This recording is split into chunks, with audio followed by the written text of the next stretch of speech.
Bagaimana yang telah aku janjikan kepada ibuku. Ketika kepala perampok mendengar hal itu, ia menitiskan air mata dan berkata, aku telah mengingkari janjiku kepada siapa yang telah menciptakanku. Aku mencuri dan membunuh. Apa yang akan terjadi padaku?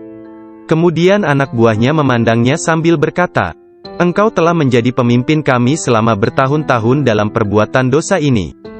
Sekarang juga engkau tetap menjadi pemimpin kami dalam penyesalan. Ke-60 orang itu memegang tanganku, dan menyatakan penyesalannya serta keinginannya untuk mengubah jalan mereka. Mereka merupakan orang pertama yang memegang tanganku, dan mendapatkan ampunan untuk dosa-dosa mereka. Ketika Syekh Abdul Qadir Al-Jailani tiba di Baghdad, beliau berusia 18 tahun. Tatkala dia mencapai pintu gerbang kota, Nabi Khidir muncul dan menghalanginya untuk memasuki kota. Nabi Khidir berkata kepadanya, bahwasanya hal itu ia lakukan atas perintah Allah, agar ia tidak memasuki kota Baghdad hingga 7 tahun ke depan. Nabi Khidir membawanya ke sebuah runtuhan di gurun pasir dan berkata, diamlah engkau di sini dan jangan meninggalkan tempat ini. Syekh Abdul Qadir Al-Jailani tetap tinggal di sana selama 3 tahun. Setiap tahunnya Khidir datang kepadanya, dan berkata kepadanya di mana dirinya harus tinggal. Syekh Abdul Qadir Al-Jailani bercerita tentang masa 3 tahun yang dilaluinya tersebut. Saat dalam proses mujahadah dan riyadah. Selama aku tinggal di gurun, di luar kota Baghdad, semua keindahan dunia telah datang menggodaku. Allah telah memberikanku kemenangan atasnya. Nafsuku mengunjungiku setiap hari, dalam wujud dan bentukku sendiri dan meminta untuk menjadi temannya. Ketika aku akan menolaknya, ia hendak menyerangku. Allah memberiku kemenangan dalam perlawananku. Dan pada waktunya, aku dapat menjadikannya tawananku, dan menahannya bersamaku selama tahun-tahun itu, serta memaksanya untuk tinggal di runtuhan padang pasir. 1 tahun penuh, aku telah makan rerumputan dan akar-akarnya yang kutemukan. Dan aku tidak minum air apapun. Tahun yang lain aku minum air, tetapi tidak makan apapun. Tahun selanjutnya aku makan, tidak minum ataupun tidur. Sepanjang waktu itu, aku hidup dalam runtuhan dari istana raja-raja kuno Parsi di Kurd.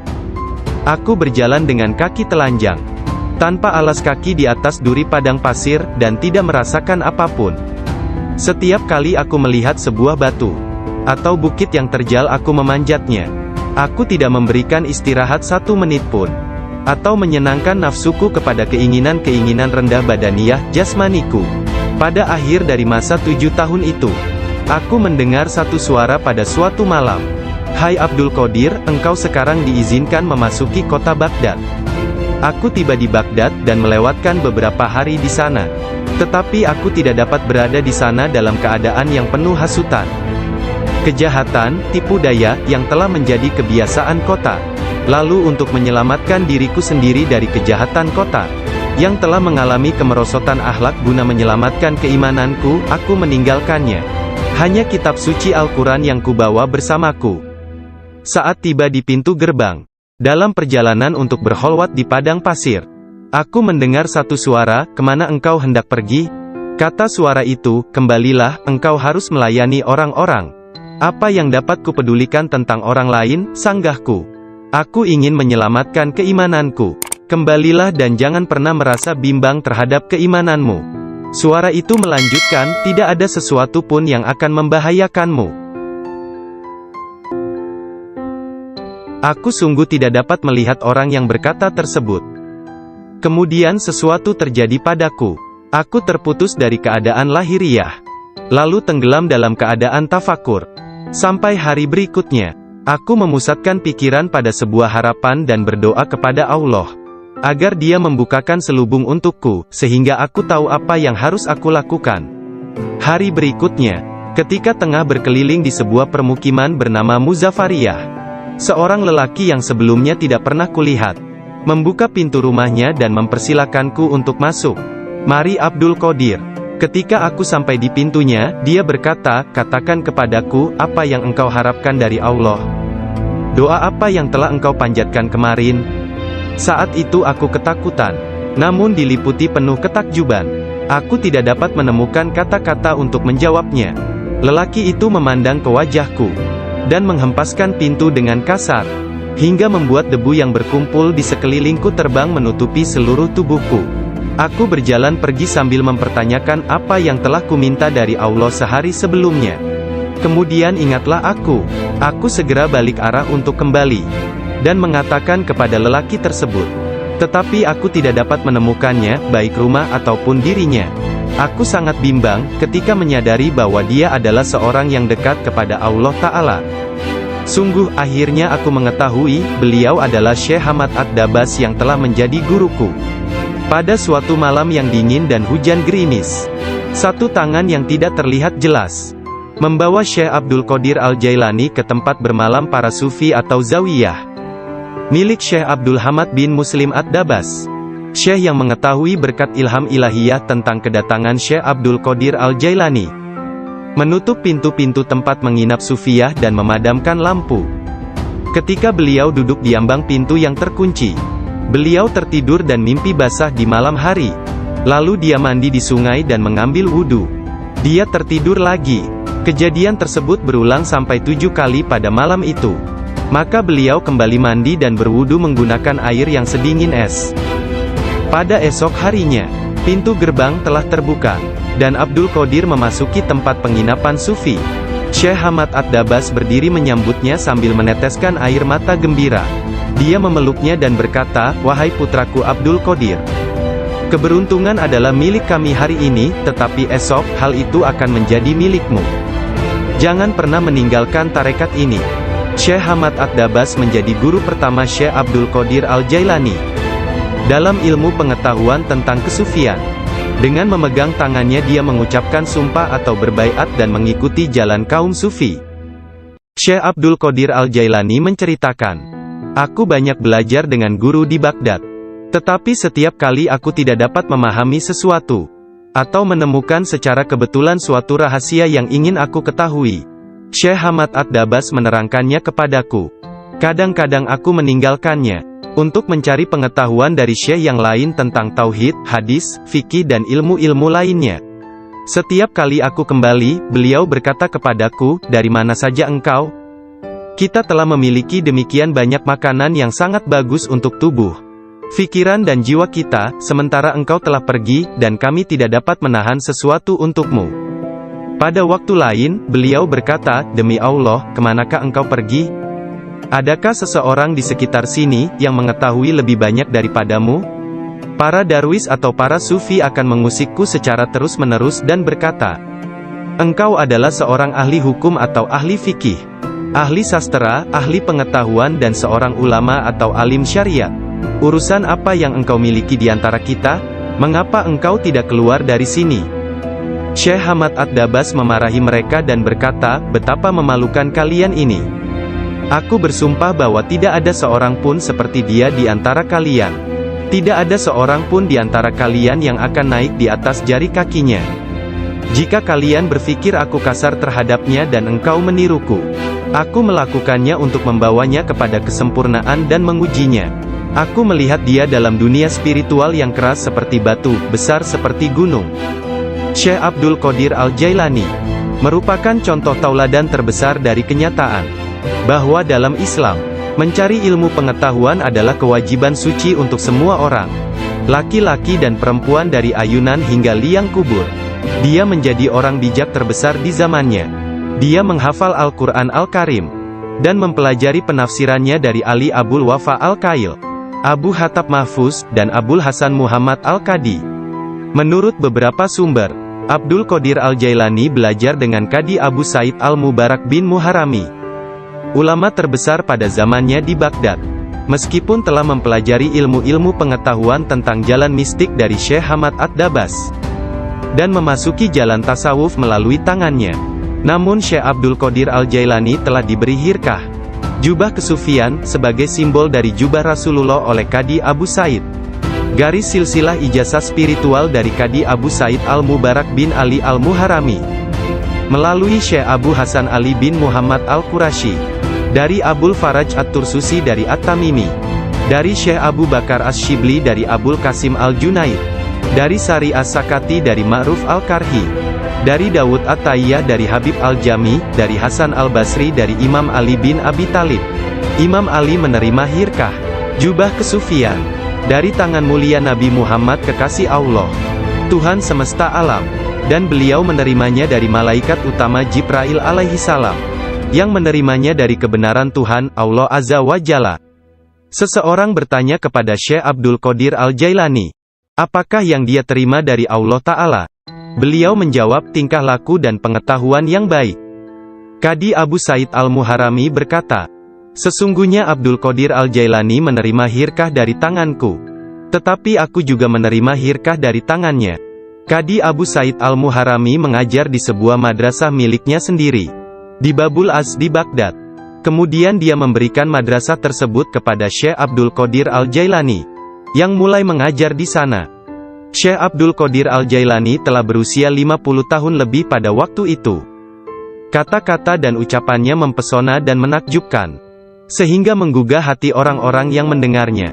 Para murid dan jemaahnya semakin berkembang pesat dalam jumlah yang banyak, sehingga tidak ada tempat, baik di dalam ataupun di sekitar madrasah tersebut, untuk menampung para pengikutnya. Syekh Abdul Qadir Al-Jailani berkata mengenai permulaan mengajarnya. Pada suatu pagi aku melihat Rasulullah, beliau bertanya kepadaku, mengapa engkau tidak berbicara? Aku berkata, aku adalah orang Persia, bagaimana aku dapat berbicara dengan bahasa Arab yang indah dari Baghdad? Buka mulutmu, beliau berkata, dan kulakukan perintah beliau. Nabi Muhammad lantas meniup nafasnya ke mulutku 7 kali.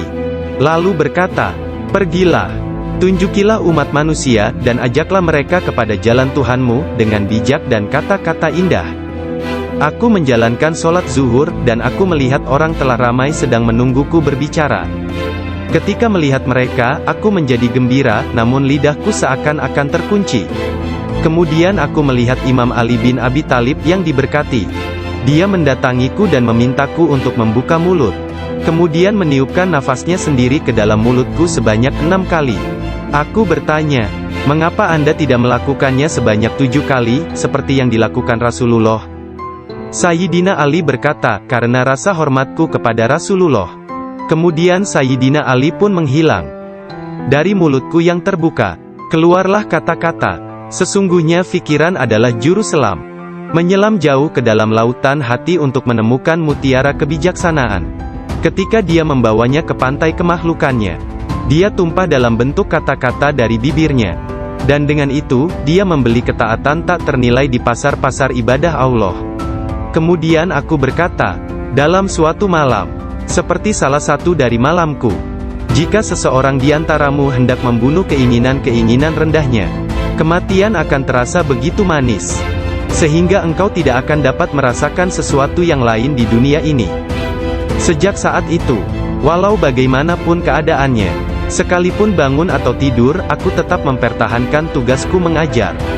Banyak sekali pengetahuan tentang keimanan dan agama dalam diriku.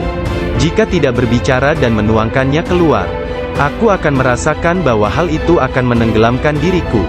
Ketika pertama kali mengajar, aku hanya mempunyai 2 atau 3 orang murid saja. Ketika mereka mendengarku, jumlah mereka bertambah menjadi 70.000 orang. Madrasahnya maupun lingkungan di sekitarnya tidak dapat menampung para pengikutnya.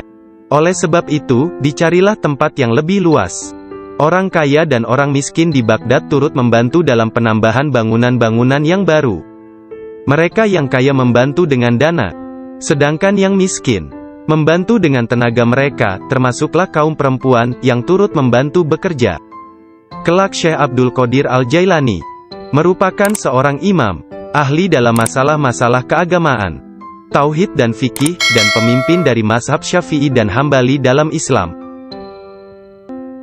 Beliau adalah seorang yang sangat bijaksana dan berpengetahuan luas. Doanya segera dikabulkan, baik ketika berdoa untuk kebaikan dan berdoa untuk hukuman. Dia adalah seorang yang banyak melakukan karomah. Manusia sempurna, yang selalu sadar serta ingat kepada Allah Azza wa Jalla. Muraqabah, berfikir, menerima dan memberi pelajaran. Dia mempunyai hati yang lembut, sifat yang mulia dan wajah yang selalu tersenyum. Dia orang yang peka dan memiliki sikap yang sangat baik. Berakhlak dalam tabiat serta dermawan dalam memberi materi dan nasihat serta pengetahuan.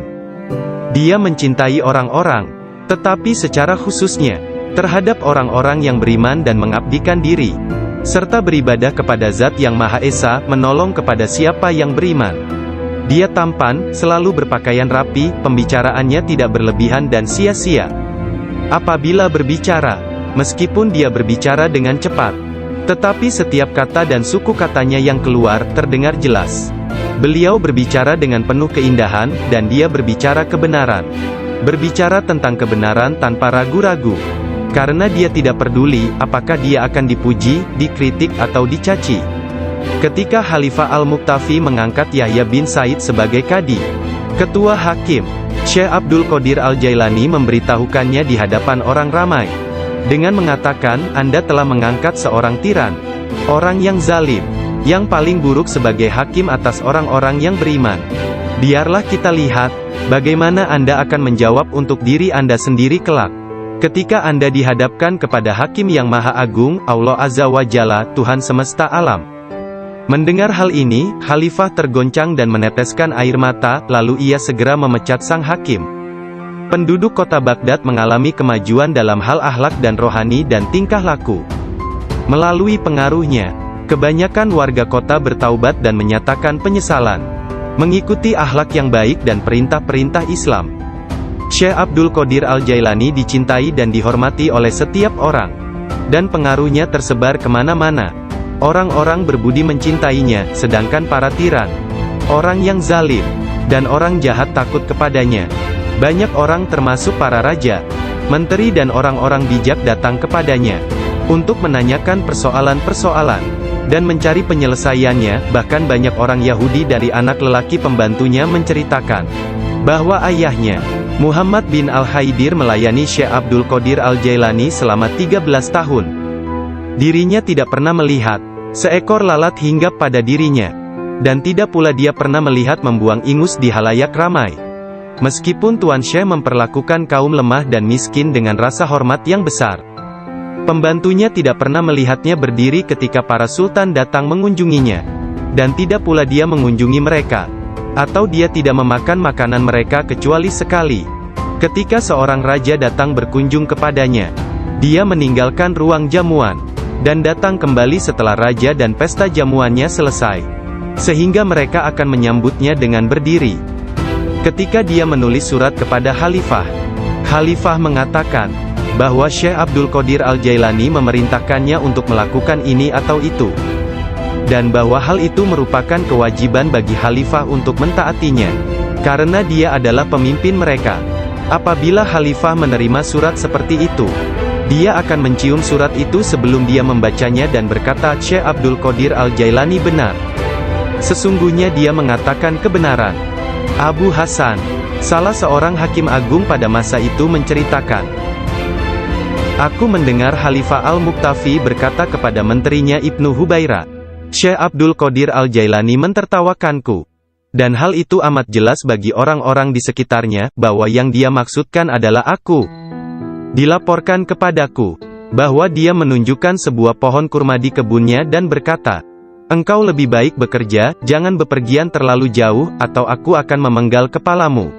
Sekarang kamu, wahai Ibnu Hubaira, pergi dan berbicaralah kepadanya seorang diri dan katakan, Anda jangan mengejek dan mengancam Khalifah.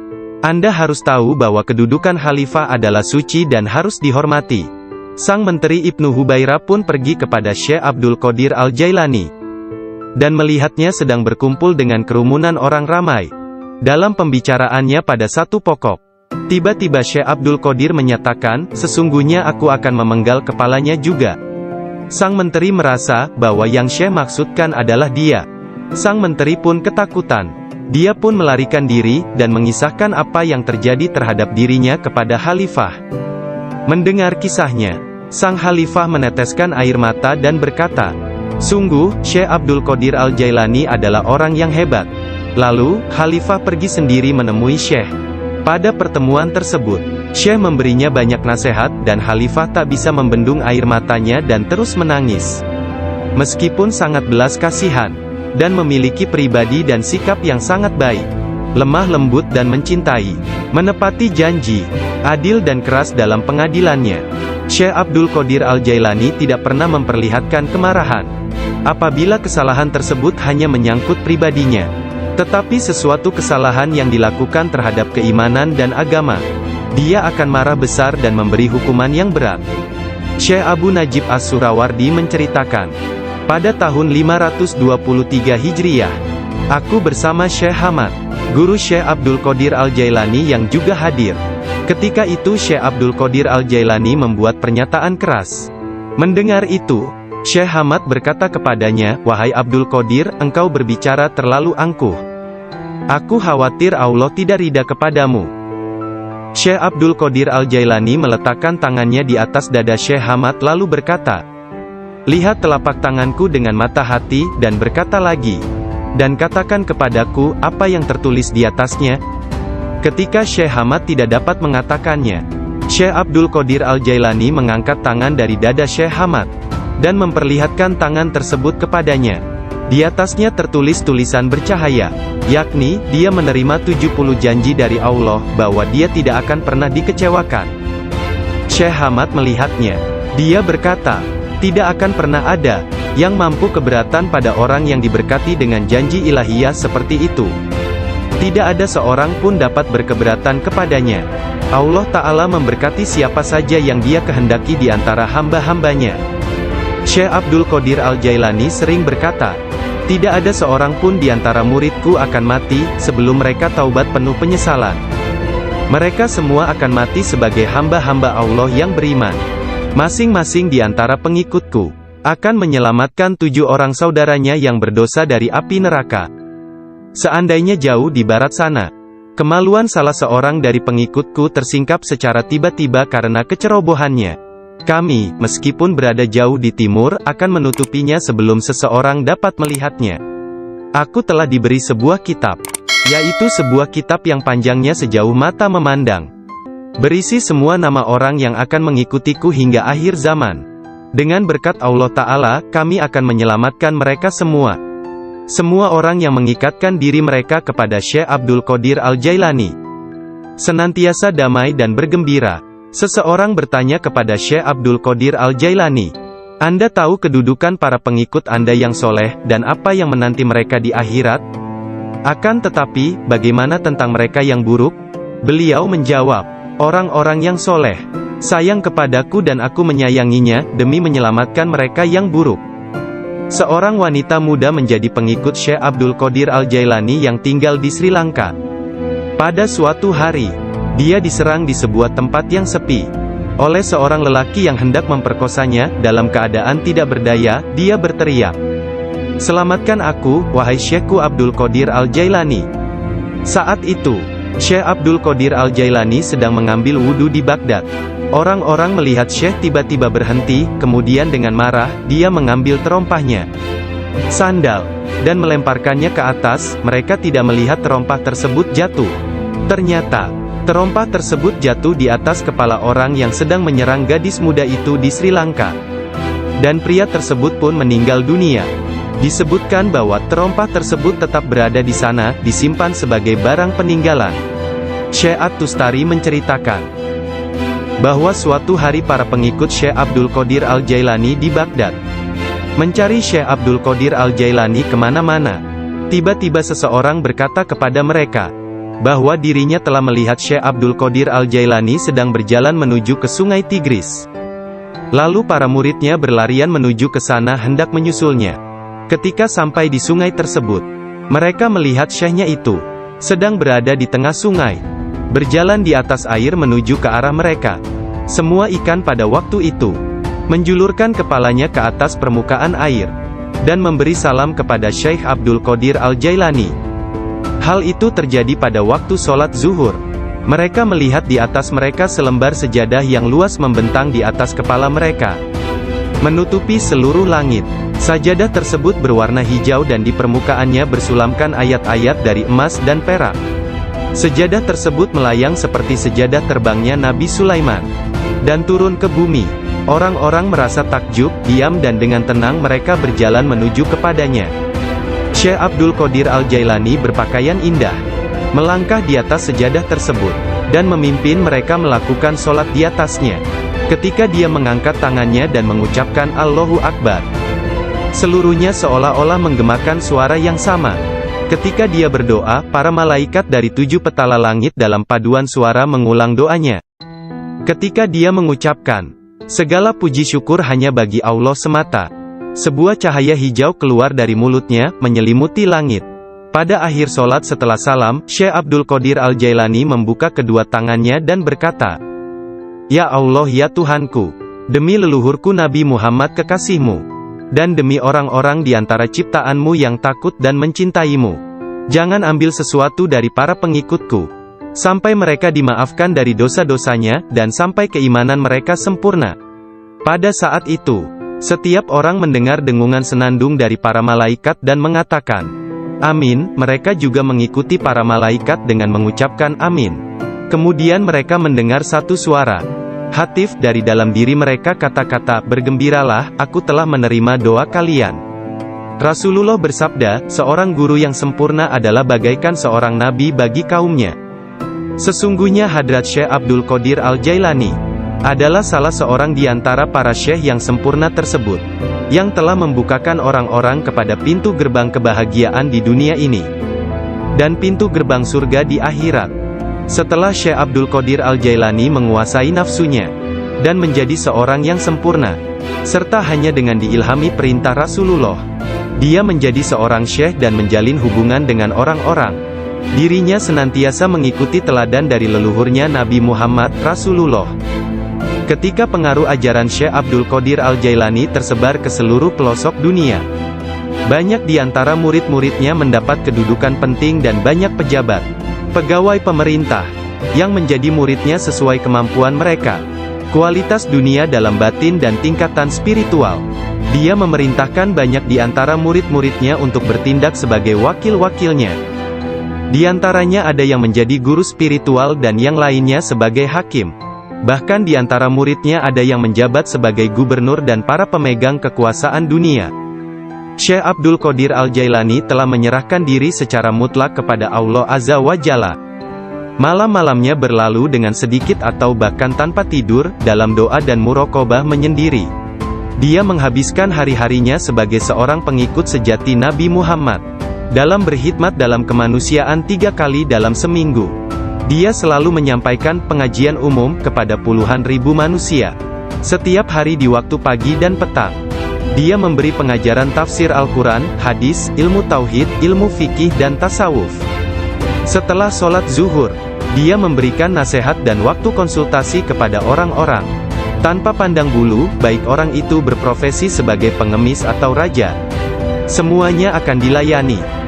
Sebelum sholat asar, baik cuaca hujan ataupun cerah, dia pergi ke jalanan untuk membagikan makanan kepada orang-orang miskin. Dalam seluruh hari-harinya di bulan Ramadan, Syekh Abdul Qadir Al-Jailani hanya makan sekali sehari. Setelah sholat maghrib, beliau tidak pernah makan sendirian. Pembantunya akan berdiri di pintu menanyakan orang-orang yang lewat. Jika mereka yang lewat ada yang belum makan, agar mereka ikut makan. Syekh Abdul Qadir Al-Jailani wafat pada hari Sabtu tanggal 8 Rabiul Tsani tahun 561 Hijriah, 1166 Masehi, pada usia 91 tahun. Makamnya yang berada di Madrasah Babut Darajah di kota Baghdad, Irak, menjadi tempat penting dari kunjungan para penziarah kaum sufi dan semua muslim. Ketika mengidap penyakit yang mengantarkannya pada kewafatannya itu, salah seorang anak lelakinya yaitu Abdul Aziz melihat bahwa dia menderita sakit yang luar biasa, meregang dan menggulingkan tubuh di tempat tidurnya. Jangan mencemaskanku, Syekh berkata kepada putranya. Aku berbalik dan berbalik lagi dalam pengetahuan Allah Azza wa Jalla. Ketika anak lelakinya yang lain, yakni Abdul Jabbar, bertanya kepadanya tentang rasa sakitnya, dia berkata, semua tubuhku terasa sakit kecuali hatiku. Tidak ada rasa sakit di sini karena hati ini bersama Allah. Anak lelakinya yang lain, yaitu Abdul Wahab, berkata kepadanya, berilah aku beberapa nasihat tentang apa yang harus dilakukan setelah engkau meninggalkan dunia ini. Dia berkata, takutlah kepada Allah dan tiada sesuatu pun yang lain. Berharaplah dari Allah dan percayakan seluruh kebutuhanmu kepadanya. Tidak mengharap dan menginginkan apapun kecuali Dia. Menyandarkan diri kepada Allah dan tidak kepada sesuatu yang lain. Bersatu dengannya, bersatu dengannya, bersatu dengannya. Sebelum meninggal dunia, Syekh Abdul Qadir Al-Jailani melihat sekeliling dan berkata kepada orang-orang yang hadir, "Telah datang di hadapanku selain kalian. Makhluk lain yang kalian tidak melihatnya telah datang kepadaku. Persiapkan ruangan dan berlaku sopan santunlah kepada mereka." Yakni menghormati kehadiran para malaikat yang tidak dapat dilihat. "Aku adalah biji tanpa kulit. Kalian melihatku bersama kalian. Sementara aku dengan seseorang yang lain, sebaiknya kalian meninggalkanku sekarang." Kemudian dia berkata, "Wahai malaikat pencabut nyawa, aku tidak takut kepadamu, tidak juga kepada sesuatu pun yang lain. Kecuali hanya kepada Allah, yang telah menemaniku dan bermurah hati kepadaku." Pada saat terakhir, dia mengangkat tangan dan berkata, "Tiada Tuhan selain Allah dan Muhammad adalah Rasul-Nya. Kemuliaan hanya bagi Allah yang Maha Agung, yang hidup abadi. Kemuliaan hanya milik-Nya, yang Maha Kuasa, yang menguasai hamba-hambanya dengan kematian." Kemudian dia mengeluarkan seruan yang keras dan berkata, "Allah, Allah, Allah." Dan ruhnya yang mulia serta diberkati meninggalkan jasadnya. Maka wafatlah kekasih Allah menghadap keharibaan. Nama lengkap Syekh Abdul Qadir Al-Jailani berikut nasab dari pihak ayah. Adalah Abu Muhammad Abdul Qadir bin Abu Sahih Musa bin Janka Dausat, Janki Doasti, bin Abdullah, bin Yahya Az-Zahid bin Muhammad bin Dawud, bin Musa bin Abdullah bin Musa Al-Juni bin Abdullah bin Al-Mahdi, bin Hasan Al-Musana bin Hasan bin Ali bin Abi Talib dan Fatimah Az-Zahra. Silsilah nasab Syekh Abdul Qadir Al-Jailani bersambung kepada Nabi Muhammad Rasulullah. Dari putri beliau yang bernama Sayyidah Fatimah Az-Zahra, istri Sayyidina Ali bin Abi Talib. Adapun silsilah dari ibunya, adalah Abdul Qadir bin Fatimah binti Abdullah, bin Abu Jamaluddin bin Tahir bin Abdullah bin Kamaluddin Isa, bin Muhammad Al-Jawad bin Ali Ar-Rida bin Musa Al-Kazim, bin Jafar As-Sadiq bin Muhammad Al-Bakir bin Ali Zainul Abidin, bin Husain bin Ali bin Abi Talib. Sepanjang masa bayinya, Syekh Abdul Qadir Jailani tidak pernah makan selama bulan puasa. Suatu ketika pada awal Ramadan, cuaca mendung dan orang-orang tidak dapat melihat bulan baru. Tidak tahu apakah bulan Ramadan sesungguhnya telah masuk atau belum. Mereka datang kepada Ummul Khair Fatimah, ibunda Syekh Abdul Qadir, dan menanyakan apakah si anak sudah makan hari itu. Karena dia belum makan, mereka menetapkan bahwa puasa telah dimulai. Abdul Qadir Al-Jailani menceritakan, "Ketika kecil, setiap hari aku selalu didatangi seorang malaikat dalam bentuk pemuda tampan. Dia berjalan bersamaku dari rumah ke madrasah, dan membuat anak-anak lain di dalam kelas memberiku tempat di barisan pertama. Dia tinggal bersamaku sepanjang hari dan kemudian membawaku pulang ke rumah. Dalam sehari, aku belajar lebih banyak daripada murid lain yang belajar dalam 1 minggu. Awalnya aku tidak tahu siapa dia. Suatu hari, aku bertanya kepadanya, dan dia berkata, 'Aku salah satu malaikat Allah. Dia mengirim dan memerintahku untuk bersamamu selama engkau belajar.' Beliau kembali menceritakan mengenai masa kanak-kanaknya. Dia berkata, 'Setiap kali ingin pergi bermain dengan anak-anak lain, aku mendengar satu suara berkata, "Datanglah kepadaku sebagai gantinya, wahai orang yang diberkati. Datanglah kepadaku." Dalam keadaan ketakutan, aku pergi dan mencari ketenangan di balik lengan ibuku. Sekarang, bahkan dalam ketaatan penuh dan halwat yang panjang, aku tidak dapat mendengar dengan jelas suara tersebut." Ketika Abdul Qadir Al-Jailani ditanya oleh seseorang, apa kuncinya yang membawa dirinya pada tingkatan spiritual yang tinggi, beliau berkata, "Kejujuran yang telah aku janjikan kepada ibuku." Abdul Qadir Al-Jailani menceritakannya sebagai berikut. Suatu hari, malam Idul Adha, aku pergi ke ladang kami untuk membantu menggarap tanah. Semasa aku berjalan di belakang lembu jantan, dia memalingkan kepalanya dan memandangku seraya berkata, "Engkau tidak diciptakan untuk pekerjaan ini." Sungguh, aku sangat ketakutan dan berlari ke rumah dan memanjat ke atap rumah petak bertingkat.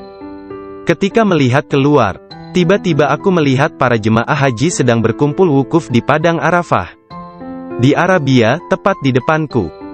Lalu aku segera pergi menemui ibuku. yang waktu itu sudah menjadi janda, dan meminta kepadanya, "Kirimlah aku ke jalan kebenaran, dan berilah aku izin untuk pergi ke Baghdad, untuk mendapatkan ilmu pengetahuan bersama-sama orang bijak, dan orang-orang yang dekat kepada Allah Azza wa Jalla."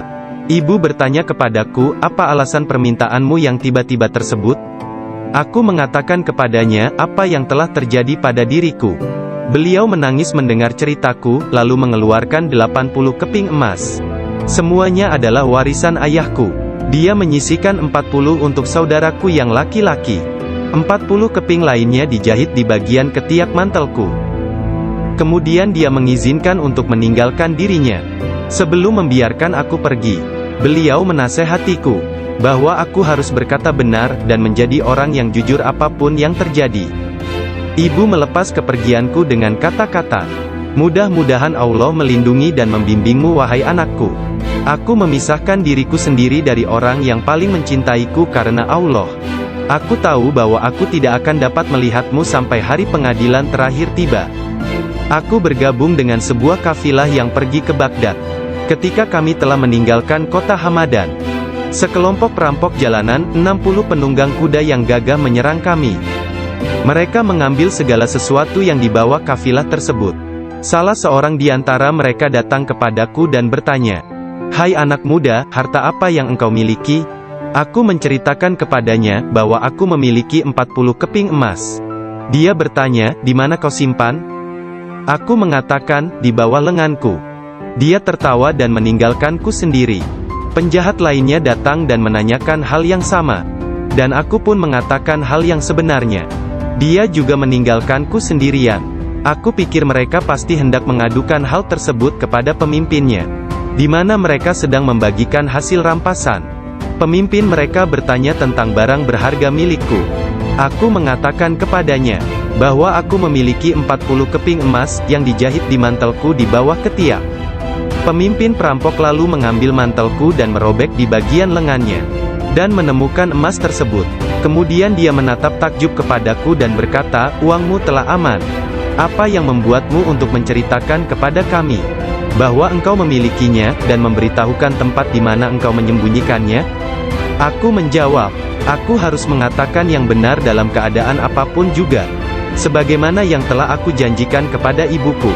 Ketika kepala perampok mendengar hal itu, ia menitiskan air mata dan berkata, "Aku telah mengingkari janjiku kepada siapa yang telah menciptakanku.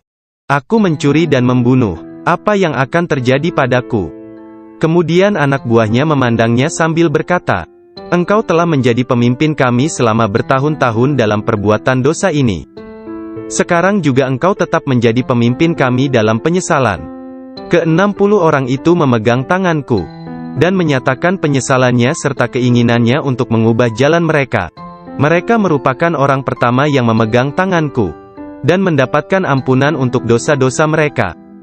Ketika Syekh Abdul Qadir Al-Jailani tiba di Baghdad, beliau berusia 18 tahun. Tatkala dia mencapai pintu gerbang kota, Nabi Khidir muncul dan menghalanginya untuk memasuki kota. Nabi Khidir berkata kepadanya bahwasanya hal itu ia lakukan atas perintah Allah, agar ia tidak memasuki kota Baghdad hingga 7 tahun ke depan. Nabi Khidir membawanya ke sebuah runtuhan di gurun pasir dan berkata, "Diamlah engkau di sini dan jangan meninggalkan tempat ini." Syekh Abdul Qadir Al-Jailani tetap tinggal di sana selama 3 tahun. Setiap tahunnya Khidir datang kepadanya dan berkata kepadanya di mana dirinya harus tinggal. Syekh Abdul Qadir Al-Jailani bercerita tentang masa 3 tahun yang dilaluinya tersebut. Saat dalam proses mujahadah dan riyadah. "Selama aku tinggal di gurun, di luar kota Baghdad, semua keindahan dunia telah datang menggodaku. Allah telah memberikanku kemenangan atasnya. Nafsuku mengunjungiku setiap hari, dalam wujud dan bentukku sendiri dan meminta untuk menjadi temannya. Ketika aku akan menolaknya, ia hendak menyerangku. Allah memberiku kemenangan dalam perlawananku. Dan pada waktunya, aku dapat menjadikannya tawananku, dan menahannya bersamaku selama tahun-tahun itu, serta memaksanya untuk tinggal di runtuhan padang pasir. 1 tahun penuh, aku telah makan rerumputan dan akar-akarnya yang kutemukan, dan aku tidak minum air apapun. Tahun yang lain aku minum air. Tetapi tidak makan apapun. Tahun selanjutnya aku makan, tidak minum ataupun tidur. Sepanjang waktu itu, aku hidup dalam runtuhan dari istana raja-raja kuno Parsi di Kurk. Aku berjalan dengan kaki telanjang, tanpa alas kaki di atas duri padang pasir, dan tidak merasakan apapun. Setiap kali aku melihat sebuah batu atau bukit yang terjal, aku memanjatnya. Aku tidak memberikan istirahat 1 menit pun, atau menyenangkan nafsuku kepada keinginan-keinginan rendah badaniah, jasmaniku. Pada akhir dari masa 7 tahun itu, aku mendengar satu suara pada suatu malam. "Hai Abdul Qadir, engkau sekarang diizinkan memasuki kota Baghdad." Aku tiba di Baghdad dan melewatkan beberapa hari di sana. Tetapi aku tidak dapat berada di sana dalam keadaan yang penuh hasutan, kejahatan, tipu daya, yang telah menjadi kebiasaan kota. Lalu untuk menyelamatkan diriku sendiri dari kejahatan kota, yang telah mengalami kemerosotan akhlak guna menyelamatkan keimananku, aku meninggalkannya. Hanya kitab suci Al-Quran yang kubawa bersamaku. Saat tiba di pintu gerbang, dalam perjalanan untuk berkholwat di padang pasir, aku mendengar satu suara, "Kemana engkau hendak pergi?" Kata suara itu, "Kembalilah, engkau harus melayani orang-orang." "Apa yang dapat kupedulikan tentang orang lain?" sanggahku. "Aku ingin menyelamatkan keimananku. Kembalilah dan jangan pernah merasa bimbang terhadap keimananmu." Suara itu melanjutkan, "Tidak ada sesuatu pun yang akan membahayakanmu." Aku sungguh tidak dapat melihat orang yang berkata tersebut. Kemudian sesuatu terjadi padaku. Aku terputus dari keadaan lahiriah, lalu tenggelam dalam keadaan tafakur. Sampai hari berikutnya, aku memusatkan pikiran pada sebuah harapan dan berdoa kepada Allah, agar Dia membukakan selubung untukku, sehingga aku tahu apa yang harus aku lakukan. Hari berikutnya, ketika tengah berkeliling di sebuah permukiman bernama Muzafariyah, seorang lelaki yang sebelumnya tidak pernah kulihat, membuka pintu rumahnya dan mempersilakanku untuk masuk. "Mari Abdul Qadir." Ketika aku sampai di pintunya, dia berkata, "Katakan kepadaku, apa yang engkau harapkan dari Allah? Doa apa yang telah engkau panjatkan kemarin?" Saat itu aku ketakutan, namun diliputi penuh ketakjuban. Aku tidak dapat menemukan kata-kata untuk menjawabnya. Lelaki itu memandang ke wajahku, dan menghempaskan pintu dengan kasar, hingga membuat debu yang berkumpul di sekelilingku terbang menutupi seluruh tubuhku. Aku berjalan pergi sambil mempertanyakan apa yang telah kuminta dari Allah sehari sebelumnya. Kemudian ingatlah aku segera balik arah untuk kembali, dan mengatakan kepada lelaki tersebut. Tetapi aku tidak dapat menemukannya, baik rumah ataupun dirinya. Aku sangat bimbang, ketika menyadari bahwa dia adalah seorang yang dekat kepada Allah Ta'ala. Sungguh, akhirnya aku mengetahui, beliau adalah Syekh Hamad Ad-Dabas yang telah menjadi guruku.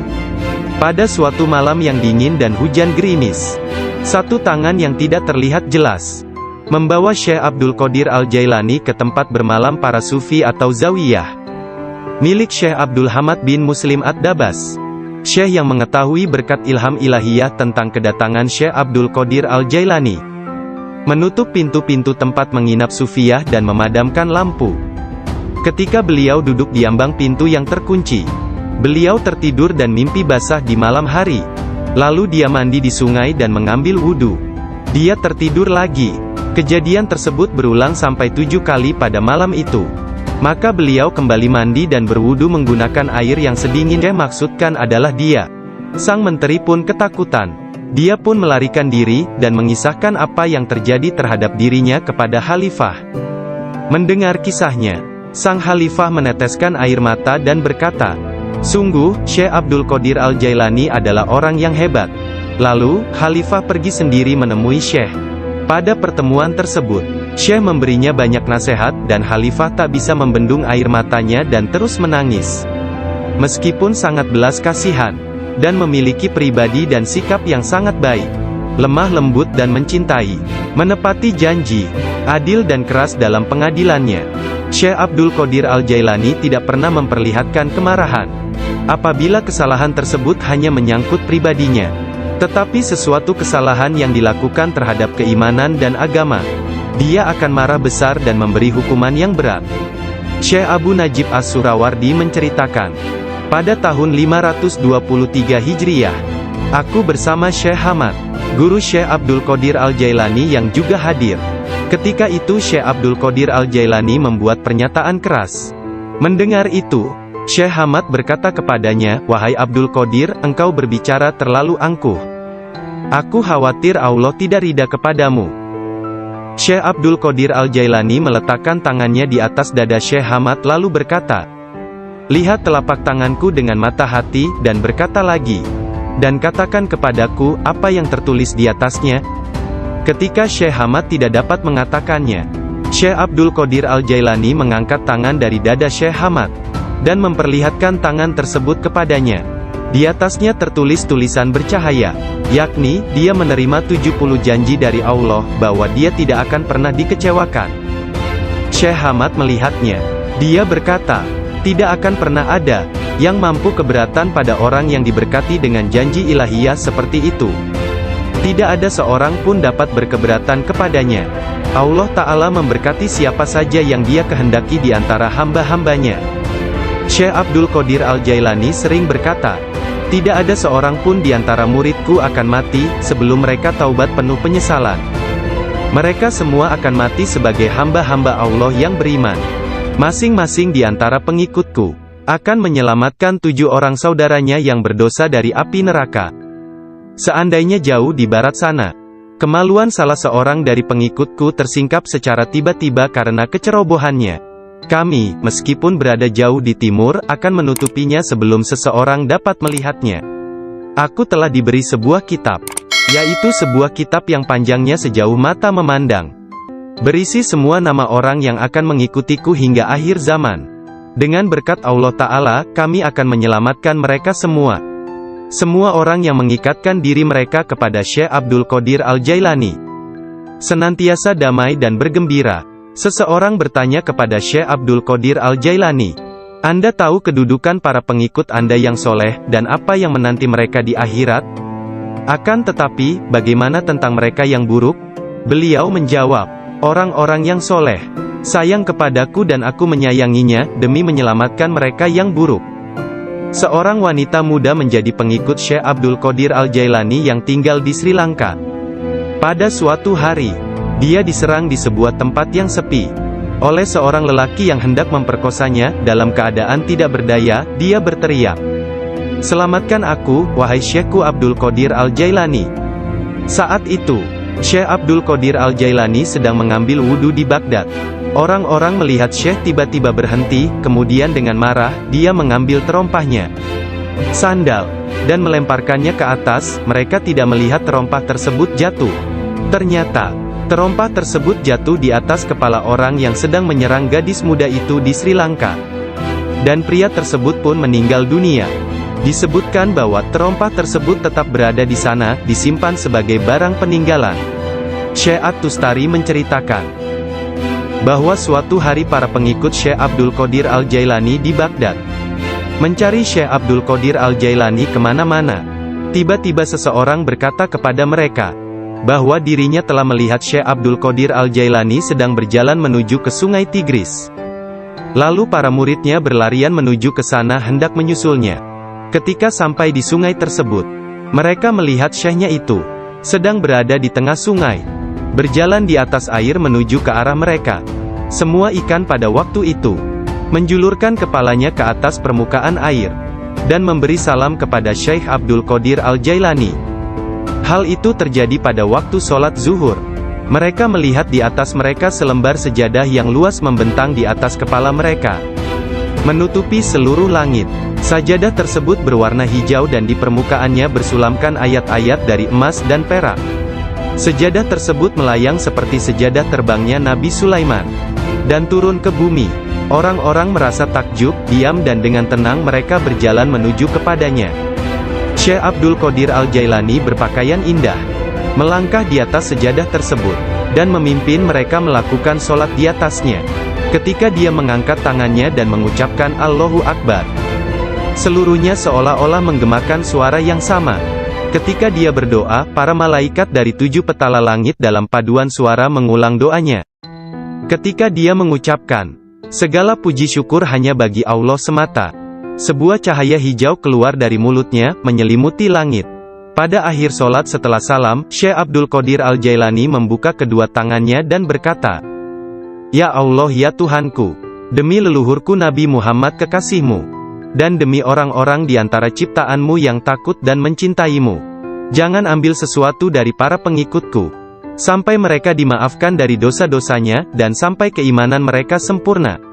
Pada saat itu, setiap orang mendengar dengungan senandung dari para malaikat dan mengatakan, "Amin." Mereka juga mengikuti para malaikat dengan mengucapkan amin.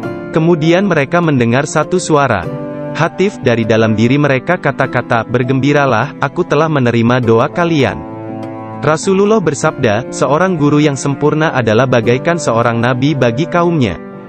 Sesungguhnya Hadrat Syekh Abdul Qadir Al-Jailani adalah salah seorang di antara para syekh yang sempurna tersebut, yang telah membukakan orang-orang kepada pintu gerbang kebahagiaan di dunia ini, dan pintu gerbang surga di akhirat.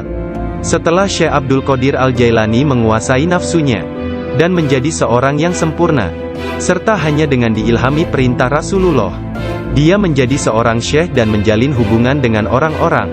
Dirinya senantiasa mengikuti teladan dari leluhurnya Nabi Muhammad, Rasulullah. Ketika pengaruh ajaran Syekh Abdul Qadir Al-Jailani tersebar ke seluruh pelosok dunia, banyak di antara murid-muridnya mendapat kedudukan penting dan banyak pejabat, pegawai pemerintah, yang menjadi muridnya sesuai kemampuan mereka, kualitas dunia dalam batin dan tingkatan spiritual. Dia memerintahkan banyak di antara murid-muridnya untuk bertindak sebagai wakil-wakilnya. Di antaranya ada yang menjadi guru spiritual dan yang lainnya sebagai hakim. Bahkan di antara muridnya ada yang menjabat sebagai gubernur dan para pemegang kekuasaan dunia. Syekh Abdul Qadir Al-Jailani telah menyerahkan diri secara mutlak kepada Allah Azza wa Jalla. Malam-malamnya berlalu dengan sedikit atau bahkan tanpa tidur, dalam doa dan muraqabah menyendiri. Dia menghabiskan hari-harinya sebagai seorang pengikut sejati Nabi Muhammad, dalam berkhidmat dalam kemanusiaan 3 kali dalam seminggu. Dia selalu menyampaikan pengajian umum kepada puluhan ribu manusia, setiap hari di waktu pagi dan petang. Dia memberi pengajaran tafsir Al-Quran, hadis, ilmu tauhid, ilmu fikih dan tasawuf. Setelah sholat zuhur, dia memberikan nasihat dan waktu konsultasi kepada orang-orang, tanpa pandang bulu, baik orang itu berprofesi sebagai pengemis atau raja. Semuanya akan dilayani. Sebelum sholat asar, baik cuaca hujan ataupun cerah, dia pergi ke jalanan untuk membagikan makanan kepada orang-orang miskin. Dalam seluruh hari-harinya di bulan Ramadan, Syekh Abdul Qadir Al-Jailani hanya makan sekali sehari. Setelah sholat maghrib, beliau tidak pernah makan sendirian. Pembantunya akan berdiri di pintu menanyakan orang-orang yang lewat. Jika mereka yang lewat ada yang belum makan, agar mereka ikut makan. Syekh Abdul Qadir Al-Jailani wafat pada hari Sabtu tanggal 8 Rabiul Tsani tahun 561 Hijriah. 1166 Masehi, pada usia 91 tahun. Makamnya yang berada di Madrasah Babut Darajah di kota Baghdad, Irak, menjadi tempat penting dari kunjungan para penziarah kaum sufi dan semua muslim. Ketika mengidap penyakit yang mengantarkannya pada kewafatannya itu, salah seorang anak lelakinya yaitu Abdul Aziz melihat bahwa dia menderita sakit yang luar biasa, meregang dan menggulingkan tubuh di tempat tidurnya. "Jangan mencemaskanku," Syekh berkata kepada putranya. "Aku berbalik dan berbalik lagi dalam pengetahuan Allah Azza wa Jalla." Ketika anak lelakinya yang lain, yakni Abdul Jabbar, bertanya kepadanya tentang rasa sakitnya, dia berkata, "Semua tubuhku terasa sakit kecuali hatiku. Tidak ada rasa sakit di sini karena hati ini bersama Allah." Anak lelakinya yang lain, yaitu Abdul Wahab, berkata kepadanya, "Berilah aku beberapa nasihat tentang apa yang harus dilakukan setelah engkau meninggalkan dunia ini." Dia berkata, "Takutlah kepada Allah dan tiada sesuatu pun yang lain. Berharaplah dari Allah dan percayakan seluruh kebutuhanmu kepadanya. Tidak mengharap dan menginginkan apapun kecuali Dia. Menyandarkan diri kepada Allah dan tidak kepada sesuatu yang lain. Bersatu dengannya, bersatu dengannya, bersatu dengannya." Sebelum meninggal dunia, Syekh Abdul Qadir Al-Jailani melihat sekeliling dan berkata kepada orang-orang yang hadir, "Telah datang di hadapanku selain kalian. Makhluk lain yang kalian tidak melihatnya telah datang kepadaku. Persiapkan ruangan dan berlaku sopan santunlah kepada mereka. Yakni menghormati kehadiran para malaikat yang tidak dapat dilihat. Aku adalah biji tanpa kulit. Kalian melihatku bersama kalian. Sementara aku dengan seseorang yang lain, sebaiknya kalian meninggalkanku sekarang. Kemudian dia berkata, wahai malaikat pencabut nyawa, aku tidak takut kepadamu, tidak juga kepada sesuatu pun yang lain. Kecuali hanya kepada Allah, yang telah menemaniku dan bermurah hati kepadaku. Pada saat terakhir, dia mengangkat tangan dan berkata, tiada Tuhan selain Allah dan Muhammad adalah Rasul-Nya.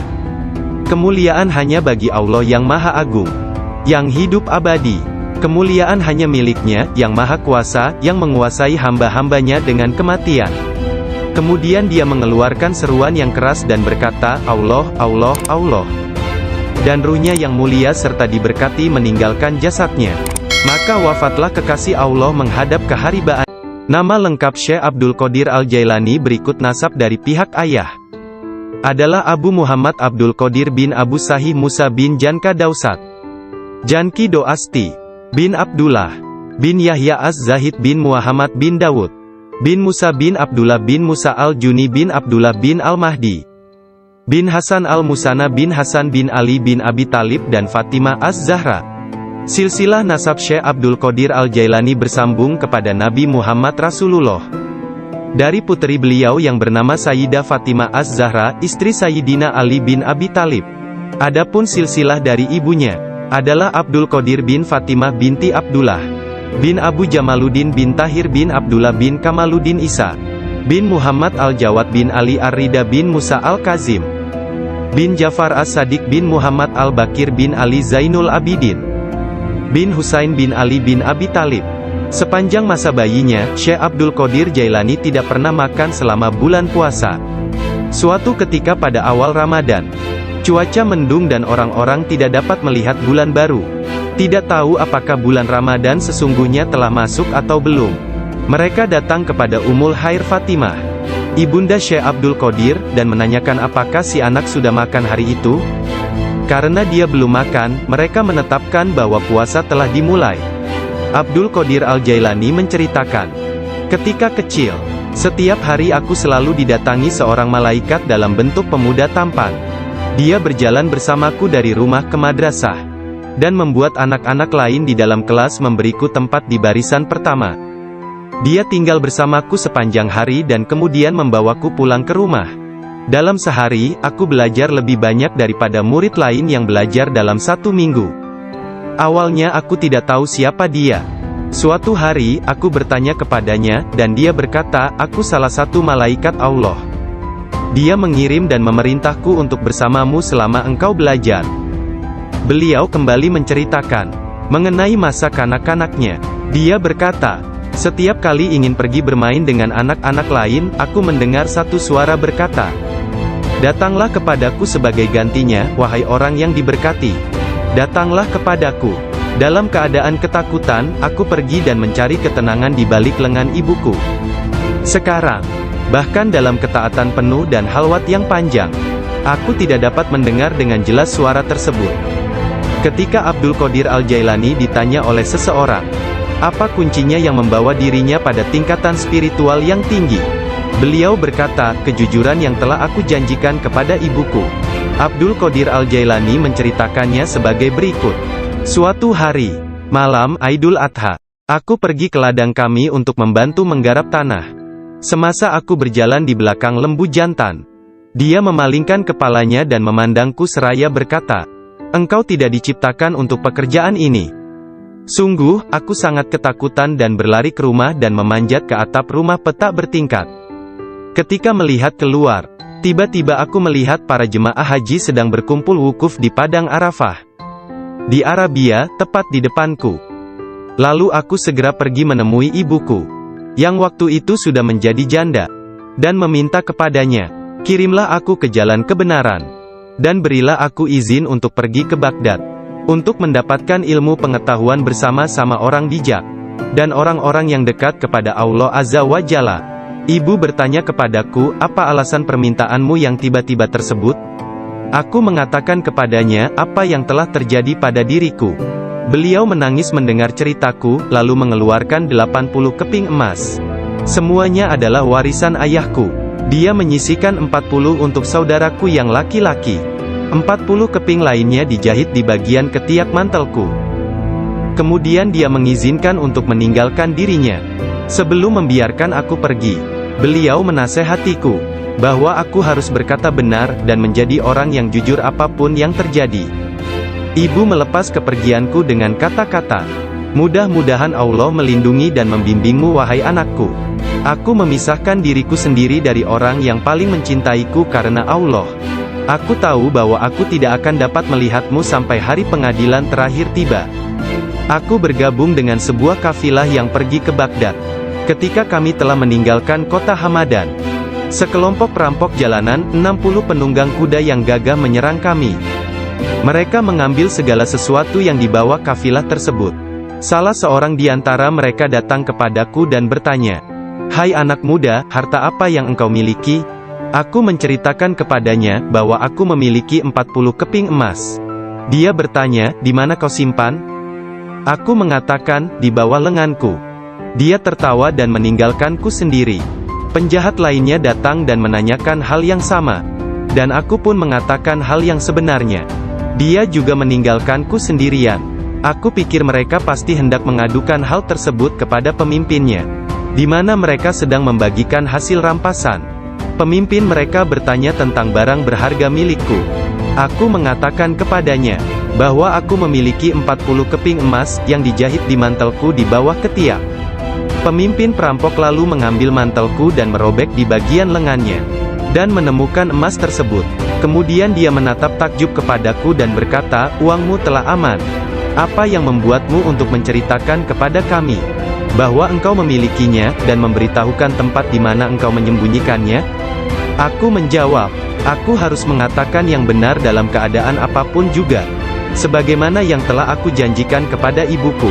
Ketika kepala perampok mendengar hal itu, ia menitiskan air mata dan berkata, "Aku telah mengingkari janjiku kepada siapa yang telah menciptakanku. Aku mencuri dan membunuh. Apa yang akan terjadi padaku?" Kemudian anak buahnya memandangnya sambil berkata, "Engkau telah menjadi pemimpin kami selama bertahun-tahun dalam perbuatan dosa ini. Sekarang juga engkau tetap menjadi pemimpin kami dalam penyesalan." Ke-60 orang itu memegang tanganku dan menyatakan penyesalannya serta keinginannya untuk mengubah jalan mereka. Mereka merupakan orang pertama yang memegang tanganku dan mendapatkan ampunan untuk dosa-dosa mereka. Ketika Syekh Abdul Qadir Al-Jailani tiba di Baghdad, beliau berusia 18 tahun. Tatkala dia mencapai pintu gerbang kota, Nabi Khidir muncul dan menghalanginya untuk memasuki kota. Nabi Khidir berkata kepadanya bahwasanya hal itu ia lakukan atas perintah Allah, agar ia tidak memasuki kota Baghdad hingga 7 tahun ke depan. Nabi Khidir membawanya ke sebuah runtuhan di gurun pasir dan berkata, "Diamlah engkau di sini dan jangan meninggalkan tempat ini." Syekh Abdul Qadir Al-Jailani tetap tinggal di sana selama 3 tahun. Setiap tahunnya Khidir datang kepadanya dan berkata kepadanya di mana dirinya harus tinggal. Syekh Abdul Qadir Al-Jailani bercerita tentang masa 3 tahun yang dilaluinya tersebut. Saat dalam proses mujahadah dan riyadah. "Selama aku tinggal di gurun, di luar kota Baghdad, semua keindahan dunia telah datang menggodaku. Allah telah memberikanku kemenangan atasnya. Nafsuku mengunjungiku setiap hari, dalam wujud dan bentukku sendiri dan meminta untuk menjadi temannya. Ketika aku akan menolaknya, ia hendak menyerangku. Allah memberiku kemenangan dalam perlaku melihat para jemaah haji sedang berkumpul wukuf di Padang Arafah di Arabia, tepat di depanku. Lalu aku segera pergi menemui ibuku, yang waktu itu sudah menjadi janda, dan meminta kepadanya, 'Kirimlah aku ke jalan kebenaran, dan berilah aku izin untuk pergi ke Baghdad, untuk mendapatkan ilmu pengetahuan bersama-sama orang bijak, dan orang-orang yang dekat kepada Allah Azza wa Jalla.' Ibu bertanya kepadaku, 'Apa alasan permintaanmu yang tiba-tiba tersebut?' Aku mengatakan kepadanya apa yang telah terjadi pada diriku. Beliau menangis mendengar ceritaku, lalu mengeluarkan 80 keping emas. Semuanya adalah warisan ayahku. Dia menyisihkan 40 untuk saudaraku yang laki-laki. 40 keping lainnya dijahit di bagian ketiak mantelku. Kemudian dia mengizinkan untuk meninggalkan dirinya. Sebelum membiarkan aku pergi, beliau menasehatiku bahwa aku harus berkata benar dan menjadi orang yang jujur apapun yang terjadi. Ibu melepas kepergianku dengan kata-kata, "Mudah-mudahan Allah melindungi dan membimbingmu wahai anakku. Aku memisahkan diriku sendiri dari orang yang paling mencintaiku karena Allah. Aku tahu bahwa aku tidak akan dapat melihatmu sampai hari pengadilan terakhir tiba." Aku bergabung dengan sebuah kafilah yang pergi ke Baghdad. Ketika kami telah meninggalkan kota Hamadan, sekelompok perampok jalanan, 60 penunggang kuda yang gagah menyerang kami. Mereka mengambil segala sesuatu yang dibawa kafilah tersebut. Salah seorang di antara mereka datang kepadaku dan bertanya, "Hai anak muda, harta apa yang engkau miliki?" Aku menceritakan kepadanya bahwa aku memiliki 40 keping emas. Dia bertanya, "Di mana kau simpan?" Aku mengatakan, "Di bawah lenganku." Dia tertawa dan meninggalkanku sendiri. Penjahat lainnya datang dan menanyakan hal yang sama. Dan aku pun mengatakan hal yang sebenarnya. Dia juga meninggalkanku sendirian. Aku pikir mereka pasti hendak mengadukan hal tersebut kepada pemimpinnya, di mana mereka sedang membagikan hasil rampasan. Pemimpin mereka bertanya tentang barang berharga milikku. Aku mengatakan kepadanya bahwa aku memiliki 40 keping emas yang dijahit di mantelku di bawah ketiak. Pemimpin perampok lalu mengambil mantelku dan merobek di bagian lengannya, dan menemukan emas tersebut. Kemudian dia menatap takjub kepadaku dan berkata, "Uangmu telah aman. Apa yang membuatmu untuk menceritakan kepada kami bahwa engkau memilikinya, dan memberitahukan tempat di mana engkau menyembunyikannya?" Aku menjawab, "Aku harus mengatakan yang benar dalam keadaan apapun juga, sebagaimana yang telah aku janjikan kepada ibuku." Ketika kepala perampok mendengar hal itu, ia menitiskan air mata dan berkata, "Aku telah mengingkari janjiku kepada siapa yang telah menciptakanku. Aku mencuri dan membunuh. Apa yang akan terjadi padaku?" Kemudian anak buahnya memandangnya sambil berkata, "Engkau telah menjadi pemimpin kami selama bertahun-tahun dalam perbuatan dosa ini. Sekarang juga engkau tetap menjadi pemimpin kami dalam penyesalan." Ke-60 orang itu memegang tanganku, dan menyatakan penyesalannya serta keinginannya untuk mengubah jalan mereka.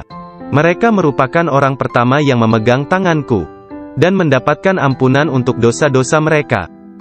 Ketika Syekh Abdul Qadir Al-Jailani tiba di Baghdad, beliau berusia 18 tahun. Tatkala dia mencapai pintu gerbang kota, Nabi Khidir muncul dan menghalanginya untuk memasuki kota. Nabi Khidir berkata kepadanya, bahwasanya hal itu ia lakukan atas perintah Allah, agar ia tidak memasuki kota Baghdad hingga 7 tahun ke depan. Nabi Khidir membawanya ke sebuah runtuhan di gurun pasir dan berkata, "Diamlah engkau di sini dan jangan meninggalkan tempat ini." Syekh Abdul Qadir Al-Jailani tetap tinggal di sana selama 3 tahun. Setiap tahunnya Khidir datang kepadanya, dan berkata kepadanya di mana dirinya harus tinggal. Syekh Abdul Qadir Al-Jailani bercerita tentang masa 3 tahun yang dilaluinya tersebut. Saat dalam proses mujahadah dan riyadah. "Selama aku tinggal di gurun, di luar kota Baghdad, semua keindahan dunia telah datang menggodaku. Allah telah memberikanku kemenangan atasnya. Nafsuku mengunjungiku setiap hari, dalam wujud dan bentukku sendiri.